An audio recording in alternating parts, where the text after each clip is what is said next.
നാം സങ്കീർത്തനം വായിക്കുവാനായിട്ട് പോകുകയാണ്.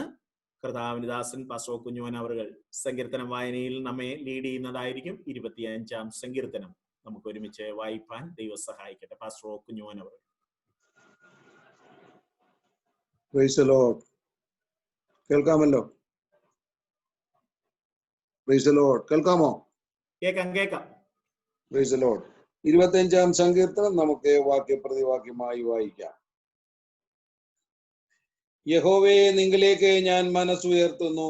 എന്റെ ദൈവമേ, നിങ്ങൾ ഞാൻ ആശ്രയിക്കുന്നു. ഞാൻ ലജ്ജിച്ചു പോകരുത്. എന്റെ ശത്രുക്കളെ ദൈവം ഘോഷിക്കരുത്. നിന്നെ കാത്തിരിക്കുന്ന ഒരുത്തനും ലജ്ജിച്ചു പോകുകയില്ല. വെറുതെ ദ്രോഹിക്കുന്നവർ ലജ്ജിച്ചു പോകും. യഹോവേ, നിന്റെ വഴികളെ എന്നെ അറിയിക്കണമേ. എന്റെ പാതകളെ എനിക്ക് ഉപദേശിച്ചു തരണമേ. നിന്റെ സത്യത്തിൽ എന്നെ നടത്തി എന്നെ പഠിപ്പിക്കണമേ. നീ എന്റെ രക്ഷയുടെ ദൈവമാകുന്നുവല്ലോ. ദിവസം മുഴുവനും ഞാൻ നിങ്ങൾ പ്രത്യാശ വയ്ക്കുന്നു. യഹോവേ, നിന്റെ കരുണയും ദയയും ഓർക്കണമേ. ഉള്ളവയല്ലോ.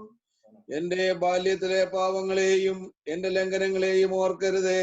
യഹോവേ, നിന്റെ കൃപപ്രകാരം നിന്റെ ദയനിമിത്തം എന്നെ ഓർക്കണമേ. യഹോവ നല്ലവനും നേരുള്ളവനുമാകുന്നു. അതുകൊണ്ട് അവൻ പാപികളെ നേർവഴി കാണിക്കുന്നു. സൗമ്യതയുള്ളവരെ അവൻ ന്യായത്തിൽ നടത്തുന്നു. സൗമ്യതയുള്ളവർക്ക് തന്റെ വഴി പഠിപ്പിച്ചു കൊടുക്കുന്നു. യഹോവയുടെ നിയമവും സാക്ഷ്യങ്ങളും പ്രമാണിക്കുന്നവർക്ക് അവന്റെ പാതകളൊക്കെയും ദയയും സത്യവുമാകുന്നു. യഹോവേ, എന്റെ അകൃതം വലിയത്. നിന്റെ നാമനിമിത്തം അത് ക്ഷമിക്കണമേ. യഹോവ ഭക്തനായ വഴി താൻ അവനെ കാണിച്ചു കൊടുക്കും. അവൻ സുഖത്തോടെ വസിക്കും. അവന്റെ സന്തതി ദേശത്തെ അവകാശമാക്കും. യഹോവയുടെ സഹിതം തന്റെ ഭക്തന്മാർക്കുണ്ടാകും. അവൻ തന്റെ നിയമം അവരെ അറിയിക്കുന്നു. എന്റെ കണ്ണ് എപ്പോഴും യഹോവയെങ്കിലേക്കാകുന്നു. അവൻ എന്റെ കാലുകളെ വലയിൽ നിന്ന് വിടുവിക്കും.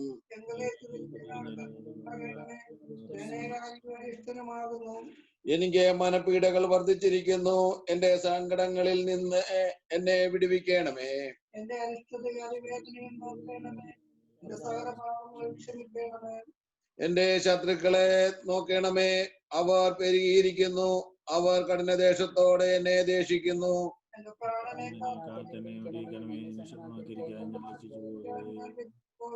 അടുത്ത 2 വാക്യങ്ങൾ നമുക്ക് ചേർന്ന് വായിക്കാം. നിഷ്കളങ്കതയും നേരും എന്നെ പരിപാലിക്കുമാറാകട്ടെ. ഞാൻ നിങ്ങൾ പ്രത്യാശ വച്ചിരിക്കുന്നുവല്ലോ. ദൈവമേ, ഇസ്രായേലിനെ അവന്റെ സകല കഷ്ടങ്ങളിൽ നിന്നും വീണ്ടെടുക്കണമേ. ദൈവമേ, ഇസ്രായേലിനെ അവന്റെ സകല കഷ്ടങ്ങളിൽ നിന്നും വീണ്ടെടുക്കണമേ. ഹല്ലേലൂയ. നമ്മുടെ വിശുദ്ധ കരങ്ങളെ ഉയർത്തി നമുക്ക് കർത്താവിനെ മഹത്വപ്പെടുത്താം. Hallelujah, hallelujah. അല്പസമയം സ്തോത്രം ഉയരട്ടെ. അല്പസമയം നമ്മുടെ കരങ്ങൾ ഉയർന്നിരിക്കട്ടെ. സ്തുതിക്ക് യോഗ്യനായ നല്ല കർത്താവിനെ, ഹല്ലേലൂയ, അവൻ ചെയ്ത എല്ലാ നന്മകളും ഓർത്തുകൊണ്ട് നന്ദിയുള്ളവരായി നമുക്ക് കർത്താവിനെ മഹത്വപ്പെടുത്താം. Hallelujah, hallelujah, hallelujah, hallelujah, hallelujah, hallelujah. യഹോവേ, നീ മാത്രം സ്തുതിക്ക് യോഗ്യൻ. കർത്താവേ, നീ മാത്രം സ്തുതിക്ക് യോഗ്യൻ. Hallelujah, hallelujah, hallelujah, hallelujah. സ്തുതിക്ക് യോഗ്യനായ കർത്താവേ, ഞങ്ങൾ നിന്നെ പുകഴ്ത്തുന്നു, ഞങ്ങൾ നിന്നെ സ്തുതിക്കുന്നു, ഞങ്ങൾ നിന്നെ മഹത്വപ്പെടുത്തുന്നു. കഴിഞ്ഞ ഒരാഴ്ച മുഴുവൻ ഞങ്ങളെ പരിപാലിച്ച വിധങ്ങൾക്കായി, ക്ഷേമത്തോടെ കാത്തു പരിപാലിച്ച വിധങ്ങൾക്കായി, ഞങ്ങൾക്ക് ഒരു വ്യക്തി പോലും കുറഞ്ഞു പോകുവാൻ ഇടയാകാതെ ഞങ്ങളെ കാവൽ ചെയ്തതിനായി കർത്താവേ, ഞങ്ങൾ നിന്നെ വാഴ്ത്തുന്നു, വാഴ്ത്തുന്നു, വാഴ്ത്തുന്നു. കർത്താവേ, സ്തോത്രം, സ്തോത്രം, സ്തോത്രം, സ്തോത്രം. Hallelujah, hallelujah, hallelujah, hallelujah. ഞങ്ങളുടെ നല്ല ദൈവമേ, സ്വർഗീയ പിതാവേ, ഞങ്ങൾ തിരുമേനിയെ മഹത്വപ്പെടുത്തുന്നു. കർത്താവേ, ഒരു സാവകാശം കൂടെ ഭൂമിയുടെ മുഖത്ത് കർത്താവിനെ സ്തുതിപ്പാൻ, ആരാധിപ്പാൻ കർത്താവേ ഞങ്ങൾക്ക് സഭയായി തന്ന ആ ഭാഗ്യത്തിനായി സ്തോത്രം ചെയ്യുന്നു. കർത്താവേ, കഴിഞ്ഞ ദിനങ്ങളിലെല്ലാം ദൈവം ഞങ്ങളോടുകൂടെ ഇരുന്നു. ഞങ്ങളുടെ യാത്രാവേളകളിൽ, ഞങ്ങളുടെ ഭവനങ്ങളിൽ, ഞങ്ങളുടെ ജോലി സ്ഥാനങ്ങളിൽ എല്ലാം കർത്താവ് ഞങ്ങളോട് കൂടെ ഇരുന്നു. ആപത്തുകളിൽ നിന്നും അനർത്ഥങ്ങളിൽ നിന്നും കർത്താവ് ഞങ്ങളെ വിടുവിച്ചോ. അവിടുത്തെ വിശ്വസ്തയും ഘോഷിപ്പാൻ തക്കവണ്ണം ഇന്ന് സന്ധ്യയിൽ ഞങ്ങളെ കൂട്ടി വരുത്തിയതിനായി സ്തോത്രം ചെയ്യുന്നു കർത്താവേ. അവിടുന്ന് ഞങ്ങൾക്ക് നല്ല സങ്കീർത്തനത്തിനായി സ്തോത്രം ചെയ്യുന്ന കർത്താവേ. ഇതിൽ നിന്ന് കർത്താവേ ചിന്തിപ്പാൻ ഞങ്ങൾക്ക് കർത്താവ് കൃപ തരുമാറാകണമേ. അടിയന്റെ നാവിനെ അതിനായി ബലപ്പെടുത്തുമാറാകണമേ. കേൾക്കുന്നതെ അവിടുത്തെ ജനത്തിന് അനുഗ്രഹമാക്കി തീർക്കുമാറാകണമേ കർത്താവേ. അവിടുത്തെ കരങ്ങളിലേക്ക് സഭയെ ഏൽപ്പിച്ച് പ്രാർത്ഥിക്കുന്നു. പ്രാർത്ഥന കേട്ടിരിക്കാൻ നന്ദി പറയും. യേശു ക്രിസ്തുവിൻ നാമത്തിൽ തന്നെ ആമേൻ. കർത്താവിന് മഹത്വം ഉണ്ടാകട്ടെ. കഴിഞ്ഞ ഒരാഴ്ചക്കാലം മുഴുവൻ എനിക്കും കുടുംബത്തിനും കർത്താവ് നല്ലവനായി സൂക്ഷിച്ചു പരിപാലിച്ചു എന്ന് പറയുന്നതിൽ ഒരിക്കൽ കൂടെ സന്തോഷമുണ്ട്. ദൈവത്തിന് സ്തോത്രം. ദൈവം നടത്തിയ എല്ലാ വിധങ്ങൾക്കായും ഒരിക്കൽ കൂടെ ഞാൻ കർത്താവിനെ മഹത്വപ്പെടുത്തുന്നു. 25-ാം സങ്കീർത്തനമാണല്ലോ നാം വായിച്ചത്. അതിന്റെ ആദ്യത്തെ ഭാഗ്യം ഇങ്ങനെ വായിക്കുന്നു: യഹോവേ, നിങ്കലേക്ക് ഞാൻ മനസ്സ് ഉയർത്തുന്നു. ദൈവത്തിന് സ്തോത്രം. ദൈവത്തിങ്കിലേക്ക് മനസ്സുയർത്തുന്ന ഒരു ദൈവഭക്തനെയാണ് നാം ഇവിടെ കാണുന്നത് ദാവീദിലൂടെ. ദൈവത്തിന് സ്തോത്രം. ഹല്ലേലൂയ. അങ്ങനെയെങ്കിൽ ദാവീദിനോട് ചേർന്നുകൊണ്ട് ഇന്ന് നമുക്കും പറയാം, ദൈവമേ, ഞാൻ എൻ്റെ മനസ്സിനെ അവിടുത്തെ സന്നിധിയിലേക്ക് ഉയർത്തുന്നു എന്ന്. ദൈവത്തിന് സ്തോത്രം. എത്ര പേർ ഹല്ലേലൂയ അങ്ങനെ ഒരുമിച്ച് പറയാം? നമുക്ക് ഒരുമിച്ച് പറയാം, ദൈവമേ, ഹല്ലേലൂയ, ഞാൻ എൻ്റെ മനസ്സ് നിങ്കലേക്ക് ഉയർത്തുന്നു. എന്റെ ദൈവമേ, നിന്നിൽ ഞാൻ ആശ്രയിക്കുന്നു, ഞാൻ ലജ്ജിച്ചു പോകരുതേ. ദൈവത്തിന് സ്തോത്രം. സങ്കീർത്തനക്കാരന്റെ ആശ്രയം, ദൈവത്തിന് സ്തോത്രം, ദൈവത്തിലാണ്. ദൈവത്തിന് സ്തോത്രം. ഹല്ലേലൂയ. ദൈവത്തിന് സ്തോത്രം. പലരും ലോക മനുഷ്യരിൽ ആശ്രയിക്കുമ്പോൾ, ആമേൻ, ദൈവത്തിന് സ്തോത്രം, ജാതികളുടെ ദൈവത്തിൽ ആശ്രയിക്കുമ്പോൾ, ദൈവത്തിന് സ്തോത്രം, ഇവിടെ സങ്കീർത്തനക്കാരൻ യഹോവയായ ദൈവത്തിൽ ആശ്രയിക്കുന്നു. ദൈവത്തിന് സ്തോത്രം. ഹല്ലേലൂയ. ഈ എല്ലാ വാക്യങ്ങളും പറയുവാനുള്ളതായ സാവകാശം നമ്മുടെ മുമ്പിൽ ഇല്ലല്ലോ. ദൈവത്തിന് സ്തോത്രം. എന്നാൽ ഇതിന്റെ ആമേൻ 5 വാക്യങ്ങളിൽ, ആമേൻ, ദൈവത്തിന് സ്തോത്രം, 5 വിധ ദൈവത്തിന്റെ വഴികളെ കുറിച്ച് കാണുവാൻ തക്കവണ്ണം സാധിക്കുന്നുണ്ട്. ദൈവത്തിന് സ്തോത്രം. അതിന്റെ 4-ാമത്തെ വാക്യം ഒന്ന് വായിക്കാം. യഹോവേ, നിന്റെ വഴികളെ എന്നെ അറിയിക്കണമേ, നിന്റെ പാതകളെ എനിക്ക് ഉപദേശിച്ചു തരണമേ. യഹോവേ, നിന്റെ വഴികളെ എന്നെ അറിയിക്കണമേ, നിന്റെ പാതകളെ എനിക്ക് ഉപദേശിച്ചു തരണമേ. ദൈവത്തിന് സ്തോത്രം. നോക്കുക, ഇവിടെ യഹോവയുടെ വഴി. ദൈവത്തിന് സ്തോത്രം. സങ്കീർത്തനക്കാരൻ ആവശ്യപ്പെടുകയാണ്, യഹോവേ, നിനക്കൊരു വഴി ഉണ്ടെങ്കിൽ അതായിരിക്കണം എന്റെ വഴി.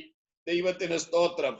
യഹോവേ, നിന്റെ സന്നിധിയിൽ ഒരു വഴി ഉണ്ടെങ്കിൽ, നീ എനിക്ക് വേണ്ടി ഒരു വഴി തുറക്കുമെങ്കിൽ അതാണ് എന്റെ വഴി. ദൈവത്തിന് സ്തോത്രം. യഹോവേ, നിന്റെ വഴികളെ എനിക്ക് അറിയിച്ചു തരുമാറാകണമേ. ഞാൻ പോകേണ്ടുന്ന പാത, ആമേൻ, എനിക്ക് നീ അറിയിച്ചു തരുമാറാകണമേ. നിന്റെ വഴി എനിക്ക് അറിയിച്ചു തരുമാറാകണമേ എന്ന് സങ്കീർത്തനക്കാരൻ പറയുകയാണ്. ദൈവത്തിന് സ്തോത്രം. നമുക്കും സങ്കീർത്തനക്കാരനോട് ചേർന്ന് പറയാം, ഈ നാളുകളിൽ നമുക്ക് ആവശ്യമായിരിക്കുന്നത്, ആമേൻ, യഹോവയുടെ വഴിയിൽ കൂടെ തന്നെ നടക്കുവാൻ, ആമേൻ, നമുക്കും സങ്കീർത്തനക്കാരനോട് ചേർന്ന് ഒരുക്കമുള്ളവരായിരിക്കാം. ദൈവത്തിന് സ്തോത്രം. അതിന്റെ 8-ാമത്തെ വാക്യം, അടുത്തത്: യഹോവ നല്ലവനും നേരുള്ളവനുമാകുന്നു, അതുകൊണ്ട് അവൻ പാപികളെ നേർവഴി കാണിക്കുന്നു. ദൈവത്തിന് സ്തോത്രം. യഹോവ നല്ലവനും നേരുള്ളവനും ആകുന്നു. ആമേൻ.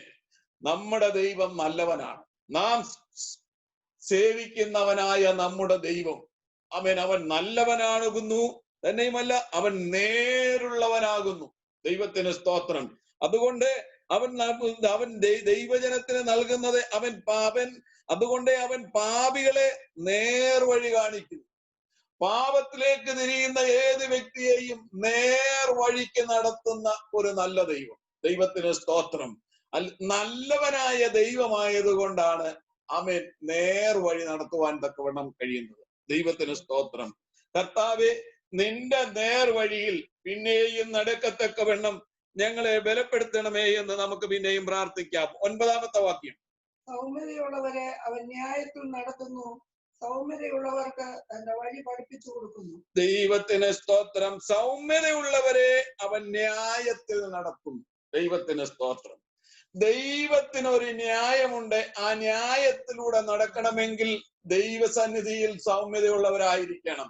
സൗമ്യതയുള്ളവരെ അവൻ ന്യായത്തിൽ നടത്തുന്നു. സൗമ്യതയുള്ളവർക്ക് തന്റെ വഴി പഠിപ്പിച്ചു കൊടുക്കുന്നു. ദൈവത്തിന് സ്തോത്രം.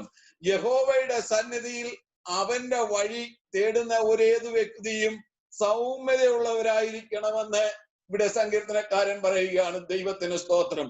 അങ്ങനെയെങ്കിൽ ആമേൻ, ദൈവത്തിന്റെ സന്നിധിയിൽ ആമേൻ തന്റേതായ സൗമ്യതയുള്ളവർക്കുള്ള വഴിയുണ്ട്. ദൈവത്തിന് സ്തോത്രം. ഹല്ലേലൂയ. Price the Lord. അതിന്റെ 12-ാമത്തെ വാക്യം: യഹോവാഭക്തനായ പുരുഷൻ ആർ? അവൻ തിരഞ്ഞെടുക്കേണ്ടുന്ന വഴി താൻ അവനെ കാണിച്ചു കൊടുക്കും. ദൈവത്തിന് സ്തോത്രം. ഹല്ലേലൂയ. യഹോവ ഭക്തനായ മനുഷ്യൻ ആര്? ദൈവത്തിന് സ്തോത്രം. ഒരുവൻ യഹോവയുടെ ഭക്തിയിലായിരുന്നു കഴിഞ്ഞാൽ അവൻ തിരഞ്ഞെടുക്കേണ്ടുന്നതായ വഴിയെ അവന് ദൈവം കാണിച്ചു കൊടുക്കും. ദൈവത്തിന് സ്തോത്രം. പ്രിയമുള്ളവരെ, ഞാനും നിങ്ങളും ദൈവത്തിലുള്ള ഭക്തിയിൽ ആയിരിക്കുന്നു എങ്കിൽ നാം തിരഞ്ഞെടുക്കേണ്ടുന്ന വഴി, നാം പോകേണ്ടുന്നതായ വഴി, നാം നടക്കേണ്ടുന്നതായ വഴി, ആമേൻ, ദൈവം നമുക്ക് കാണിച്ചു തരും. ദൈവത്തിന് സ്തോത്രം. ഹല്ലേലൂയ. യഹോവയുടെ വഴി, ആമേൻ, പോകേണ്ടുന്ന വഴി നേർ പാത, ആമേൻ, നേർ വഴി. ഹല്ലേലൂയ. തന്നെയുമല്ല, അവൻ തിരഞ്ഞെടുക്കേണ്ടുന്ന വഴി. ദൈവത്തിന് സ്തോത്രം. ഹല്ലേലൂയ. ഒരു തെരഞ്ഞെടുപ്പിന്റെ ഉള്ളതായ ഒരു വഴി. ദൈവത്തിന് സ്തോത്രം. നമ്മളെ ഓരോരുത്തരെയും കുറിച്ച് ദൈവം ഉദ്ദേശിക്കുന്നതായ ആ പന്താവിലൂടെ നടക്കുവാൻ കർത്താവ് നമുക്ക് കൃപ നൽകുമാറാകട്ടെ. ദൈവത്തിന് സ്തോത്രം. ഹല്ലേലൂയ. അടുത്തതായി വെളിപ്പാട് പുസ്തകത്തിലേക്ക് നമുക്ക് കടന്നു വരാം. വെളിപ്പാട് പുസ്തകം 3-ാം അധ്യായത്തിന്റെ 7-8 വാക്യങ്ങൾ നമുക്ക് ചേർന്ന് വായിക്കാം. സ്തോത്രം, സ്തോത്രം, സ്തോത്രം. ഹല്ലേലൂയ. ഫിലദൽഫിയയിലെ സഭയുടെ ദൂതനെ എഴുതുക. വിശുദ്ധനും സത്യവാനും ദാവീദിന്റെ താക്കോലുള്ളവനുമായി ആരും അടയ്ക്കാതെ വണ്ണം തുറക്കുകയും ആരും തുറക്കാതെ വണ്ണം അടയ്ക്കുകയും ചെയ്യുന്നവൻ അരുളി ചെയ്യുന്നത്: ഞാൻ നിന്റെ പ്രവൃത്തി അറിയുന്നു. ഇതാ, ഞാൻ നിന്റെ മുമ്പിൽ ഒരു വാതിൽ തുറന്നു വെച്ചിരിക്കുന്നു. അത് ആർക്കും അടച്ചുകൂടാ. നിനക്ക് അല്പമേ ശക്തിയുള്ളൂ, എങ്കിലും നീ എന്റെ വചനം കാത്ത് എന്റെ നാമം നിഷേധിച്ചിട്ടില്ല. ദൈവത്തിന് സ്തോത്രം. ഇവിടെ യോഹന്നാൻ അപ്പോസ്തലൻ പത്മോസിലായിരിക്കുമ്പോൾ ദൈവം തനിക്ക് കാണിച്ചു കൊടുക്കുന്നത് ദർശനമാണ്. ദൈവത്തിന് സ്തോത്രം. ഹല്ലേലൂയ. ഫിലദൽഫിയയിലെ സഭയുടെ ദൂതന് എഴുതുക. ഒന്നുകൂടെ പറഞ്ഞു കഴിഞ്ഞാൽ നമ്മുടെ സഭയുടെ പേരും ഫിലദൽഫിയ എന്ന് തന്നെയാണല്ലോ. ദൈവത്തിന് സ്തോത്രം. ആകയാൽ ഇതൊന്നുകൂടെ നമുക്ക് ശ്രദ്ധിച്ച് ചിന്തിപ്പാൻ തക്കവണ്ണം ഇടയായി തീരട്ടെ. ദൈവത്തിന് സ്തോത്രം. ഹല്ലേലൂയ. വിശുദ്ധനും സത്യവാനും ദാവീദിന്റെ താക്കോലുള്ളവനുമായി ആരും അടയ്ക്കാതെ വണ്ണം തുറക്കുകയും ആരും തുറക്കാതെ വണ്ണം അടയ്ക്കുകയും ചെയ്യുന്നവൻ അരുളി ചെയ്യുന്നത്. ദൈവത്തിന് സ്തോത്രം. അങ്ങനെയെങ്കിൽ ഇവിടെ ഒരു ആമേൻ താക്കോല് കാണിക്കുന്നു. ദൈവത്തിന് സ്തോത്രം. ആരുടെ താക്കോല്? ദാവീദിന്റെ താക്കോല്. ദൈവത്തിന് സ്തോത്രം. ദാവീദിന്റെ താക്കോലുള്ളവനും ആയി ആരും അടയ്ക്കാതെ വണ്ണം തുറക്കുകയും ആരും തുറക്കാതെ വണ്ണം അടയ്ക്കുകയും ചെയ്യുന്നവൻ അരുളി ചെയ്യുന്നത്: ഞാൻ നിന്റെ പ്രവൃത്തി അറിയുന്നു. ഇതാ, ഞാൻ നിന്റെ മുമ്പിൽ ഒരു വാതിൽ തുറന്നു വെച്ചിരിക്കുന്നു. ദൈവത്തിന് സ്തോത്രം.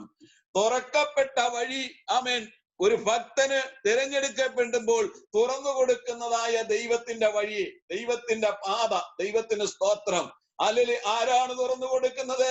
ദാവീദിന്റെ താക്കോലുള്ളവൻ. ദൈവത്തിന് സ്തോത്രം. തുറന്നു കൊടുക്കുന്നതായ പാത, തുറന്നു കൊടുക്കുന്നതായ വഴി, അത് എത്ര മനോഹരമായിരിക്കുമെന്ന് നമുക്ക് ചിന്തിക്കാം. ദൈവത്തിന് സ്തോത്രം. യെശയ്യാ പ്രവചനം 22-ാം അധ്യായത്തിന്റെ 20 മുതലുള്ള വാക്യങ്ങളും കൂടെ നമുക്ക് വായിക്കാം. ദൈവത്തിന് സ്തോത്രം. അന്നാളിൽ ഞാൻ ഹില്ക്കീയാവിന്റെ മകനായി എന്റെ ദാസനായ എല്യാക്കീമിനെ വിളിക്കും. അവനെ ഞാൻ എന്റെ അങ്കി ധരിപ്പിക്കും. നിന്റെ കച്ച കൊണ്ട് അവനെ അരകെട്ടും. നിന്റെ അധികാരം ഞാൻ അവന്റെ കയ്യിൽ ഏൽപ്പിക്കും. അവൻ യെരൂശലേം നിവാസികൾക്കും യഹൂദാ ഗൃഹത്തിനും ഒരു അപ്പനായിരിക്കും. ഞാൻ ദാവീദ് ഗൃഹത്തിന്റെ താക്കോൽ അവന്റെ തോളിൽ വയ്ക്കും. അവൻ തുറന്നാൽ ആരും അടയ്ക്കയില്ല, അവൻ അടച്ചാൽ ആരും തുറക്കുകയുമില്ല. ഉറപ്പുള്ള സ്ഥലത്ത് ഒരാണി പോലെ ഞാൻ അവനെ തറയ്ക്കും. ദൈവത്തിന് സ്തോത്രം.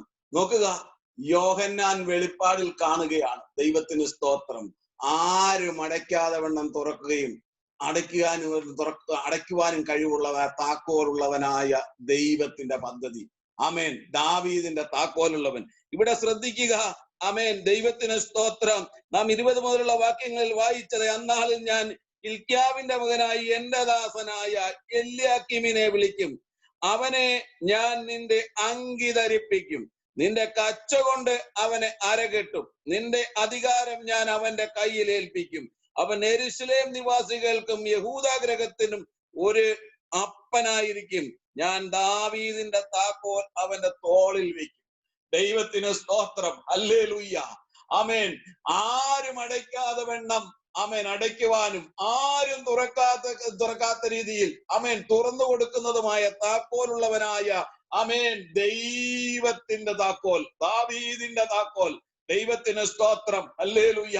ആമേൻ. ആമേൻ. അതിന്റെ ആമേൻ യെശയ്യാ പ്രവചനത്തിന്റെ തന്നെ 22-ാം അധ്യായത്തിന്റെ 15 മുതലുള്ള വാക്യങ്ങൾ നമ്മൾ വായിക്കുമ്പോൾ ഈ താക്കോൽ എല്യാക്കീമിനെ ഏൽപ്പിക്കുന്നതിന് മുമ്പ് ഒരാളിന്റെ കൈവശം ഈ താക്കോൽ ഇരിക്കുന്നതായിട്ട് നമുക്ക് അവിടെ കാണുവാൻ തക്കവണ്ണം കഴിയും. ദൈവത്തിന് സ്തോത്രം. സൈന്യങ്ങളുടെ യഹോവയായ കർത്താവ് ഇപ്രകാരം കൽപ്പിക്കുന്നു, നീ ചെന്ന് ഭണ്ഡാരാധിപതിയും രാജധാനി വിചാരകനുമായ ശെബ്നയെ കണ്ടു പറയേണ്ടത്, നീ എന്താകുന്നു ഈ ചെയ്യുന്നത്? നിനക്ക് ഇവിടെ ആരുള്ളൂ? ഇവിടെ നീ കല്ലറ വെട്ടിക്കുന്നത് ആർക്കായിട്ട്? ഉയർന്ന ഒരു സ്ഥലത്ത് അവൻ നിനക്ക് ഒരു കല്ലറ വെട്ടിക്കുന്നു, പാറയിൽ തനിക്ക് ഒരു പാർപ്പിടം കൊത്തി ഉണ്ടാക്കുന്നു. എടോ യഹോവ നിന്നെ തൂക്കിയെടുത്ത് ചുഴറ്റി എറിഞ്ഞു കളയും. അവൻ നിന്നെ ഒരു പന്ത് പോലെ വിശാലമായ ഒരു ദേശത്തേക്ക് ഉരുട്ടിക്കളയും. നിന്റെ യജമാന്റെ ഗ്രഹത്തിന്റെ ലജ്ജയായുള്ളവേ, അവിടെ നീ മരിക്കും. നിന്റെ മഹത്വമുള്ള രഥങ്ങളും അവിടെയാകും. ഞാൻ നിന്നെ നിന്റെ ഉദ്യോഗത്തിൽ നിന്ന് നീക്കിക്കളയും. നിന്റെ സ്ഥാനത്ത് നിന്ന് അവൻ നിന്നെ പറിച്ചു കളയും. ദൈവത്തിന് സ്തോത്രം. നാം ഇവിടെ വായിച്ചു കേട്ടത് ഈ താക്കോൽ, ദൈവത്തിന് സ്തോത്രം. ഹല്ലേലൂയ. ഭണ്ഡാരഗ്രഹത്തിനും ഭണ്ഡാരപതിയും രാജധാനി വിചാരകനുമായ ശെബ്നയെ കണ്ടു പറയേണ്ടത്. അപ്പോൾ ഇദ്ദേഹത്തിന്റെ കയ്യിലായിരുന്നു ദൈവത്തിന്റെ താക്കോൽ ഇരുന്നത്, ഈ ശെബ്നയുടെ കയ്യിൽ. ദൈവത്തിന് സ്തോത്രം. ശെബ്നയുടെ കയ്യിൽ ഈ താക്കോൽ ഏൽപ്പിച്ചു കഴിഞ്ഞപ്പോൾ ശെബ്ന ചെയ്തത്, തനിക്ക് വേണ്ടി താൻ ഉയരത്തിൽ ഒരു കല്ലറ നിർമ്മിക്കുന്ന പദ്ധതിയിലായിരുന്നു തന്റെ ജീവിതകാലം മുഴുവനും. ദൈവത്തിന് സ്തോത്രം. ആമേൻ. ദൈവത്തിന്റെ താക്കോൽ ഏൽപ്പിച്ചതായ യഹൂദ ഗ്രഹത്തിന് വേണ്ടി, ആമേൻ, യഹൂദയ്ക്ക് വേണ്ടി അല്ലെങ്കിൽ തന്റെ ജനത്തിന് വേണ്ടി ആമേൻ കരുതുവാനുള്ളതായ ആമേൻ ഭണ്ഡാരഗ്രഹത്തിന്റെ താക്കോലും രാജധാനിയുടെ താക്കോലും ഏൽപ്പിച്ചതായ ശെബ്ന, ദൈവത്തിന് സ്തോത്രം, തനിക്ക് വേണ്ടി ഒരു കല്ലറ ഉണ്ടാക്കുകയും, ദൈവത്തിന് സ്തോത്രം, രഥങ്ങളിൽ കയറി സഞ്ചരിച്ച് ആമേൻ സന്തോഷിക്കുകയും ചെയ്യുന്നതായ ആമേൻ ദിനങ്ങളായിരുന്നു തന്റെ ജീവിതത്തിൽ ഉണ്ടായിരുന്നത്. ദൈവത്തിന് സ്തോത്രം. എന്നെ കേൾക്കുന്ന ദൈവ പൈതലേ, എന്നെയും നിങ്ങളെയും ഏൽപ്പിച്ചിരിക്കുന്നതായ ദൗത്യം, നമ്മെ ഏൽപ്പിച്ചിരിക്കുന്ന വഴി ഏതെന്ന് യഥാർത്ഥമായി തിരിച്ചറിയുവാൻ തക്കവണ്ണം നമുക്കിടയായി തീരട്ടെ. ഈ ശെബ്നയെ ഏൽപ്പിച്ചതാക്കോല്, ദൈവത്തിന് സ്തോത്രം, തനിക്ക് ലഭിച്ചതായ അധികാരവും തനിക്ക് ലഭിച്ചിരുന്ന നന്മയും നിമിത്തം താൻ തനിക്ക് വേണ്ടി ഒരു കല്ലറ വെട്ടി ഉണ്ടാക്കുന്നതിനുള്ള ധൃതിയിലായിരുന്നു. ദൈവത്തിന് സ്തോത്രം. അതിന്ന് അനേകരിലും കാണുന്നത് ആമേൻ. ദൈവത്തിന് സ്തോത്രം. ആമേൻ. തനിക്ക് വേണ്ടി, സ്വന്തത്തിന് വേണ്ടി അത് കരുതുവാൻ തക്കവണ്ണം നാം എത്ര ബന്ധപ്പെട്ട് ഓടിക്കൊള്ളുന്നു. ദൈവത്തിന് സ്തോത്രം. എന്നാൽ നോക്കുക, ശെബ്നയെ വിളിച്ചു പറയുകയാണ്, എടോ ഞാൻ നിന്നെ ചുഴറ്റി എറിഞ്ഞു കളയും. ദൈവത്തിന് സ്തോത്രം. ശെബ്നയോട് പറയുന്നത്, ഞാൻ നിന്നെ തൂക്കിയെടുത്ത് ചുഴറ്റി എറിഞ്ഞു കളയും. തൽസ്ഥാനത്ത് ഞാൻ എല്യാക്കീമിനെ ആമേൻ നിന്റെ കയ്യിലിരിക്കുന്ന താക്കോൽ ഏൽപ്പിക്കും. ദൈവത്തിന് സ്തോത്രം. ഹല്ലേലൂയ. ദൈവത്തിന് മഹത്വം ഉണ്ടാകട്ടെ. ദൈവത്തിന് മഹത്വം ഉണ്ടാകട്ടെ. ദൈവത്തിന് സ്തോത്രം. ഹല്ലേലൂയ. നമ്മെ ഏൽപ്പിച്ചിരിക്കുന്നതായ ദൗത്യം, നമുക്ക് നൽകപ്പെട്ടിരിക്കുന്ന ദൈവത്തിന്റെ വഴി, നമ്മളെ ഏൽപ്പിച്ചിരിക്കുന്ന നാം കടന്നു പോകുന്ന ദൈവത്തിന്റെ പാതയിൽ നാം വിശ്വസ്തരായി ദൈവത്തിന്റെ ഹിതമെന്തെന്ന് തിരിച്ചറിഞ്ഞ് ദൈവപ്രവൃത്തിക്ക് വേണ്ടി നിൽക്കുന്നില്ല എങ്കിൽ നമ്മെ ഏൽപ്പിച്ച ദൗത്യം മറ്റൊരാളിനെ ദൈവം ഏൽപ്പിക്കും. ദൈവത്തിന് സ്തോത്രം ചെയ്യുന്നു. ദൈവത്തിന് സ്തോത്രം. ദൈവം ഒരുവന്റെ വഴി അടച്ചാൽ ആർക്കും പിന്നെ തുറക്കാൻ പറ്റുകയില്ല. ദൈവത്തിന് സ്തോത്രം. ദൈവം ഒരുവന്റെ വഴി അടച്ചാൽ അത് നമ്മൾ മനസ്സിലാക്കണം. ദൈവത്തിന് സ്തോത്രം.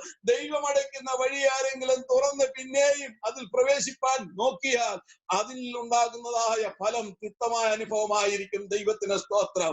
ഇവർ നോക്കുക, ആരും തുറക്കാതെ വണ്ണം അടയ്ക്കുന്നവൻ ആയ ദൈവത്തിന്റെ ആമേൻ ദാവീദിന്റെ താക്കോൽ. ദൈവത്തിന് സ്തോത്രം. ഞാൻ ദാവീദ് ഗ്രഹത്തിന്റെ താക്കോൽ അവന്റെ തോളിൽ വയ്ക്കും. അവൻ തുറന്നാൽ ആരും അടയ്ക്കുകയില്ല, അവൻ അടച്ചാൽ ആരും തുറക്കുകയുമില്ല. ദൈവത്തിന് സ്തോത്രം. അങ്ങനെയെങ്കിൽ ദൈവത്തിന് സ്തോത്രം. ദൈവത്തിന്റെ പദ്ധതിക്കായി, ദൈവത്തിന്റെ വഴികൾക്കായി നമുക്ക് നമ്മെ തന്നെ ഏൽപ്പിച്ചു കൊടുക്കാം. യഹോവയുടെ വഴിയിൽ നടക്കാം. അവൻ പോകേണ്ടുന്ന വഴി നമുക്ക് കാട്ടിത്തരും. അവൻ പോകേണ്ടുന്ന വഴിയിൽ അവൻ നമ്മെ അയക്കുന്ന വഴിയിലൂടെ നടക്കുവാൻ, അതെ, ആ നല്ല വഴിയിലൂടെ, നേർവഴിയിലൂടെ നടക്കുവാൻ, ആമേൻ, ഭക്തൻ തിരഞ്ഞെടുക്കപ്പെടുന്ന വഴിയിലൂടെ നടന്ന് നമുക്ക് കർത്താവിനെ പ്രസാദിപ്പിക്കാം. വരുംകാലങ്ങളിൽ ദൈവമുഖത്തേക്ക് നോക്കിക്കൊണ്ട് യഹോവ നമുക്ക് നൽകപ്പെട്ട വഴിയിലൂടെ നടന്ന് എത്രയും വേഗം മാനവേഗത്തിൽ വരുന്ന കർത്താവിനെ എതിരേൽപ്പാൻ തക്കവണ്ണം നമുക്കൊരുക്കമുള്ളവരായി നിൽക്കാം. ഈ വചനങ്ങളാൽ കർത്താവ് നമ്മെ സഹായിക്കുമാറാകട്ടെ. ദൈവത്തിന് സ്തോത്രം. Hallelujah, hallelujah. കർത്താവ് നമ്മെ കേൾപ്പിച്ച അനുഗ്രഹിക്കപ്പെട്ട ആലോചനയോർത്ത് ഒരിക്കലൂടെ കരങ്ങൾ ഉയർത്തി നന്ദിയോടെ നമ്മുടെ ദൈവത്തെ സ്തുതിക്കാം. കേൾക്കപ്പെട്ടതായ ആലോചന നമ്മുടെ എല്ലാവരുടെയും ജീവിതത്തിൽ ഒരുപോലെ അനുഗ്രഹത്തിന് കാരണമായി തീരട്ടെ. ദേവദാസിനെയും കുടുംബത്തെയും ദൈവം ധാരാളമായി വീണ്ടും അനുഗ്രഹിക്കട്ടെ. തുടർന്ന് നമുക്ക് listen an English song. Our dear brother John Chaco will sing the song "You Are My All in All." Brother John Chaco. Praise the Lord. You are my strength when I am weak. You are the treasure that I see. You are my all in all. Seeking you as a precious joy, Lord, to give and be full. You are my all in all. Taking my sin, my cross, my shame, rising again, I bless your name. You are my all in all. When I fall down, you pick me up. When I might try, you fill my cup. You are my all in all. Jesus, Lamb of God, worthy is your name. Jesus, Lamb of God, worthy is your name. You are my strength when I am weak. You are the treasure that I see. You are my all in all. Seeking you as a precious joy, Lord, to give up your being full. You are my all in all. Jesus, Lamb of God, worthy is your name. Jesus, Lamb of God, worthy is your name. Jesus, Lamb of God, worthy is your name. Jesus, Lamb of God, worthy is your name. Taking my sin, my cross, my shame, rising again, I bless your name. You are my all in all. When I fall down, you pick me up. When I'm dry, you fill my cup. You are my all in all. Jesus, Lamb of God, worthy is your name.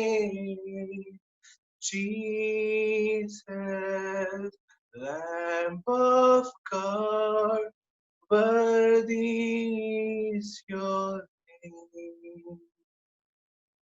Worthy is your name. Thank you, Jaman, for your wonderful hymn. May God bless you.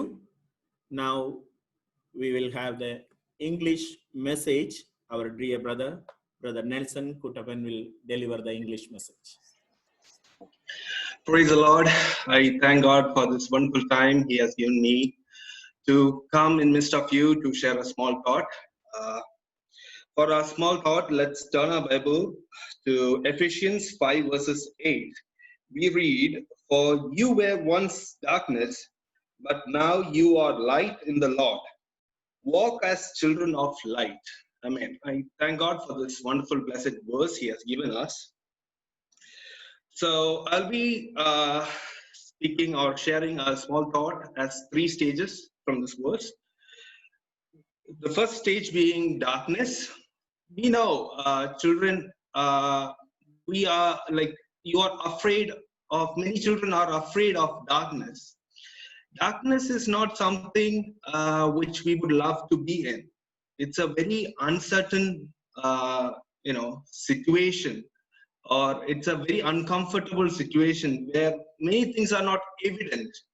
Many things are hidden from us, and we are naturally scared to be in dark.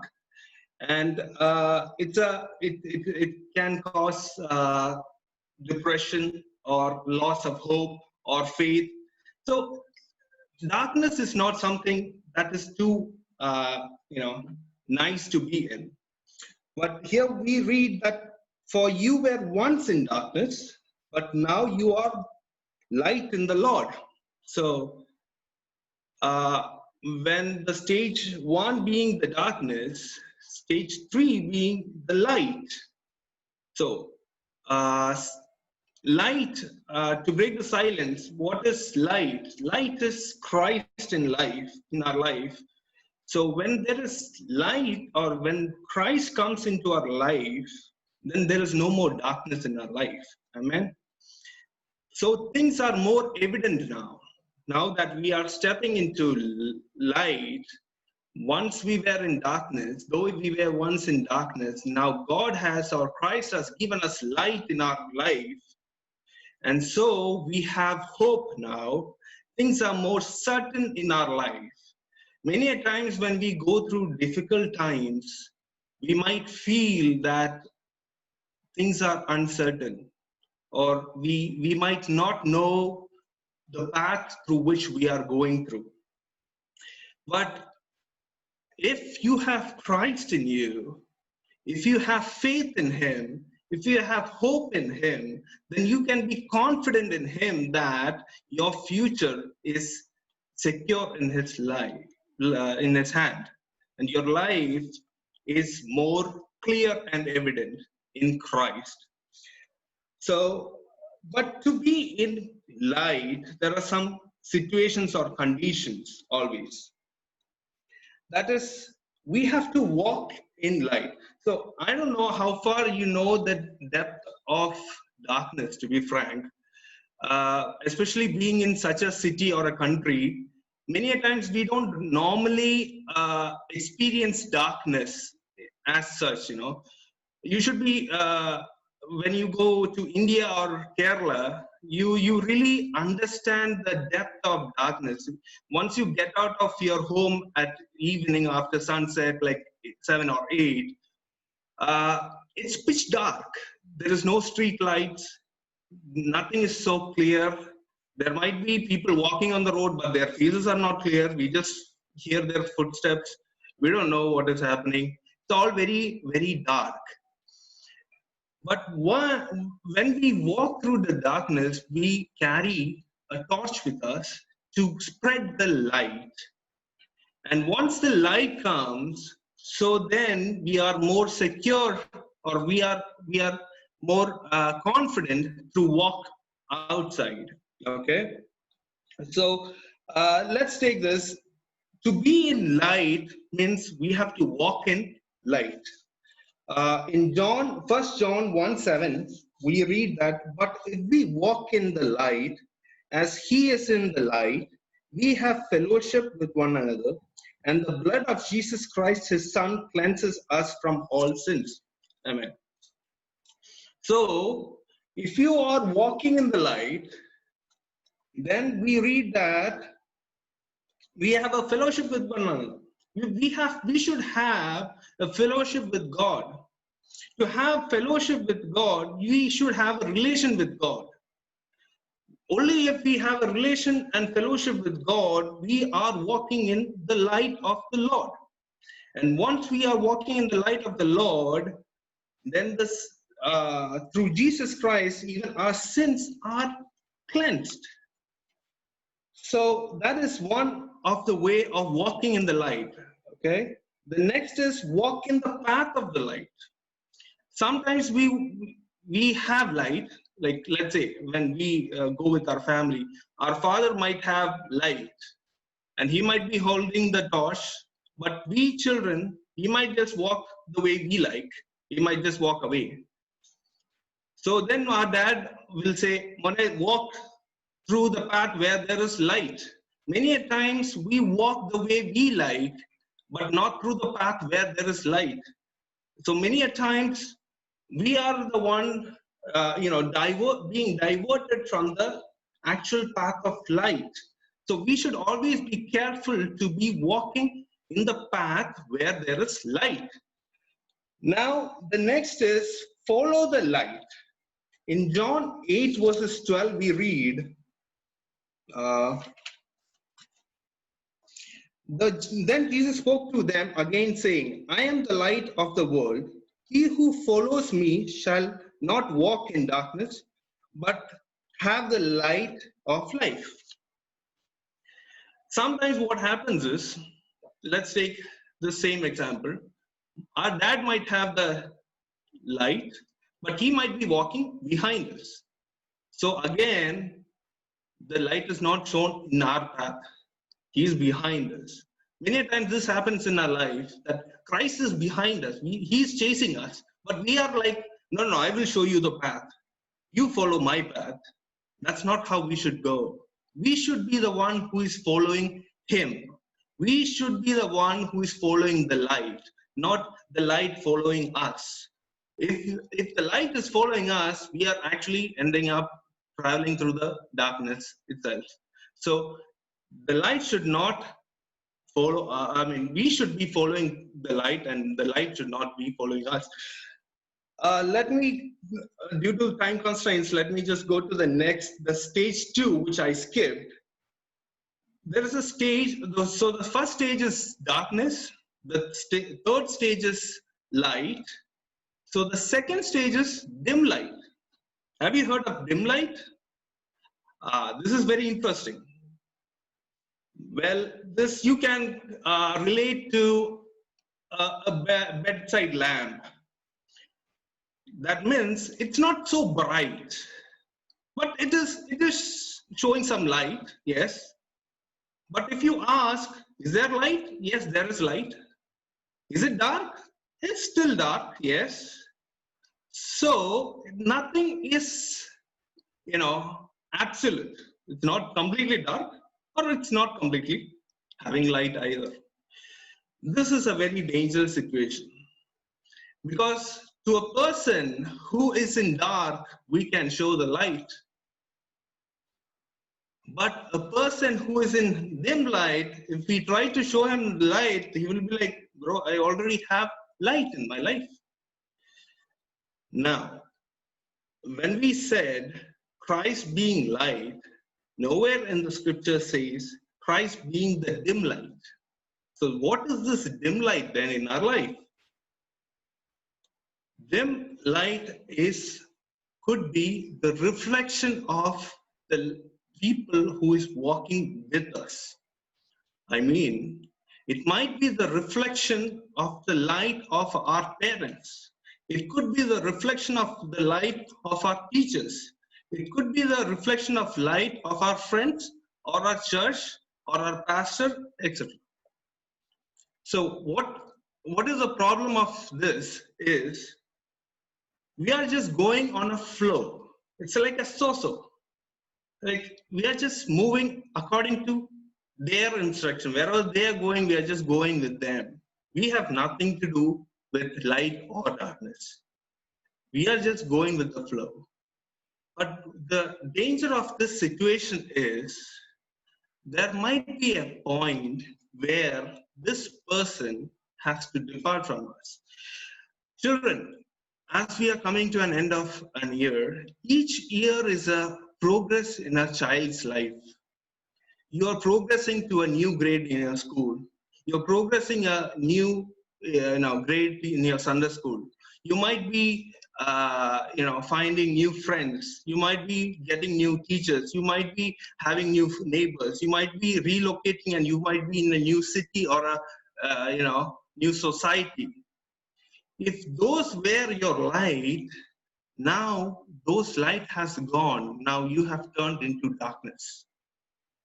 I mean, if it was your parent who showed you the light and you did not have a light of yourself, then now that you have to go and study abroad, you have left the light. So this is very critical situation. You should not be in the light of others, but you should have a light of yourself. We have come to a time wherein we are on ourselves. It is a time period of lot of uncertainty. We don't know what is, now that we are moving from 2020, we hope 2021 is a great year and we are all looking forward to it. But none of this is the matter. Do we have the light in us is the actual matter. Because when there is light in you, your own light, then no matter what, there is no darkness in your path. So let us examine ourselves this time, that how is my light? Do I have a light of my own? Do I have a fellowship of my own? Am I going to church because my parents are going to church? Am I attending the Sunday school just because the teacher is sending me the link? Am I being one in home and being another person in outside? Is the light in me shown wherever I go? Am I walking through the path of light? Am I following the light? Is the light with us? Let's examine ourselves and be ready for our Lord Jesus Christ, because his coming is very near. May God bless you with all these verses. Amen. Thank you, Brother Nelson, for your wonderful and encouraging message. May God bless you.